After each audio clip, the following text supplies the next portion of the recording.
আজ আমাদের যে গুরুদেব আছে সেই গুরুদেবের বাড়িতে আমাদের আজকে প্রসাদের নিমন্ত্রণ ছিল। তো সেখানে প্রসাদে ছিল খিচুড়ি, পাঁচমিশালি সবজি, ফুলকপি আলুর দম, চাটনি, পায়েস। আর সকালবেলাও কালকের একটু ময়দা মাখা ছিল, সেই ময়দা মাখাটা দিয়ে দুটো পরোটা ভেজে ছেলে আর আমি খেয়ে নিয়েছিলাম। তো আজকে সারাদিন আমাদের ভাত খাওয়া হয়নি, সেই জন্য রাতে ভাবলাম একটু গরম গরম ভাত, আলু সেদ্ধ আর একটু বাঁধাকপির বড়া বানিয়ে নিই।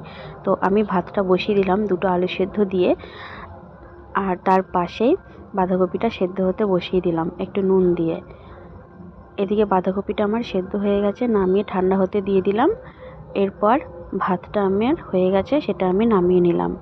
এদিকে একটা বাটিতে আমি পেঁয়াজ কুচি, লঙ্কা কুচি, নুন, হলুদ, বেসন আর চালের গুঁড়ো দিয়ে ভালো করে একটু মেখে বাঁধাকপিটা দিয়ে আমি ভালো করে মেখে নিলাম। বড়া বানানোর জন্য এবার একটা ফ্রাই প্যানে তেল বসিয়ে দিলাম। আমি আলু সেদ্ধর জন্য আগে একটু পেঁয়াজ ভেজে আর লঙ্কা ভেজে নিলাম।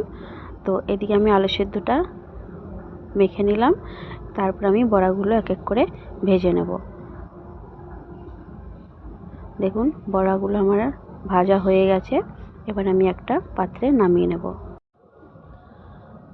বড়াগুলো আমি সব নামিয়ে নিলাম। এবার একটা প্লেটে আমি ছেলের জন্য ভাতটা বেড়ে নেব।